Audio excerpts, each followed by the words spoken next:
আজকের অনুষ্ঠানের সভাপতি শ্রদ্ধেয় অধ্যক্ষ ডক্টর আলিম শাহ স্যার এবং আমার সহকর্মীবৃন্দ এবং সামনে উপবিষ্ট বিদায়ী শিক্ষার্থীবৃন্দ, শুভ সকাল এবং আসসালামু আলাইকুম।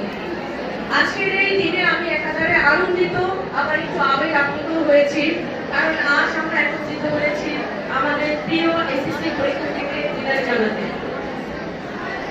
তোমরা আজকে একটি অধ্যায়ে সমাপ্তির দ্বার প্রান্তে দাঁড়িয়ে এবং আরেকটি নতুন অধ্যায়ে প্রবেশের অপেক্ষায় আছো। আমরা বেশি কিছু বলবো না, দুই চারটা কথা বলবো। পরীক্ষা চলাকালীন যে জিনিসটা দেখেছি যে তোমরা এমসিকিউতে বিশেষ করে দুই চারটা করে খালি রেখে চলে আসো।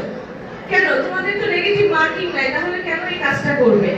শুধু ইন্টারনাল পরীক্ষা চলাকালীন বিষয়টা দেখেছি তা না, ইন্টারমিডিয়েট পরীক্ষা চলাকালীন ডিউটিরত অবস্থায়ও এই বিষয়টা আমার নজরে এসছে, তাই মনে হলো যে একটু বলা উচিত। আর যেহেতু তোমরা একটা প্রস্তুতি নিয়ে পরীক্ষা দিতে যাচ্ছ, তোমরা অলরেডি অনেকখানি প্রতিটা সাবজেক্টে আয়ত্তে আসছে যে 4টা অবজেক্টিভ থেকে 2টা অলরেডি মাইনাস করে দেওয়ার ক্যাপাসিটি অর্জন করেছো।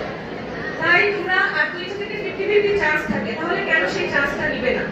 আর সময়ের ব্যাপারে অবশ্যই তোমরা অনেক বেশি সচেতন হবে, কারণ টিচাররা বলতে থাকে, সব টিচার আবার বলেও না, কিন্তু নিজেরা নিজেদের ঘড়ি তারপর স্কেল রাবার সবকিছু নিয়ে একদম স্বনির্ভর হয়ে পরীক্ষা হলে যাবে। পাশের বন্ধুর কাছ থেকে হেল্প নিবে বা এটা নিবে সেটা নিবে, সেটা যেন না হয়, এই জিনিসটা মাথায় রাখবে। আর আরেকটা হচ্ছে, পরীক্ষার শুরুর দিকে তোমরা অনেক বেশি কথা বলে পরীক্ষার হলের এনভায়রনমেন্টটা নষ্ট করে ফেলো, যেটা খুবই দুঃখজনক। এবং যিনি ডিউটি দিতে আসেন তিনি এতে অনেক বেশি বিরক্ত হন এবং এর একটা নেগেটিভ প্রভাব তোমাদের উপর পড়ে।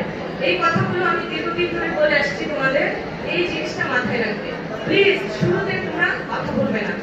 আর এখন কিন্তু বৃষ্টি, গরমটা কিন্তু যায়নি, পানিও নিয়ে যাবে সাথে করে।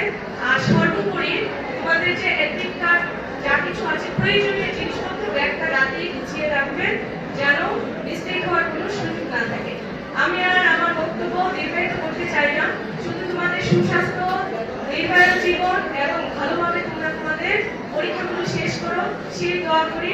পাশাপাশি তোমরা তোমাদের বাবা মার মুখ উজ্জ্বল করা এবং আমাদের প্রতিষ্ঠানের সুনাম যেন ধরে রাখতে পারো, গৌরব বৃদ্ধি করতে পারো, সেই প্রত্যাশা এবং সেই কামনায় অনেক অনেক দোয়া তোমাদের জন্য। ভালো থেকো, অনেক বেশি ভালো। আল্লাহ হাফেজ।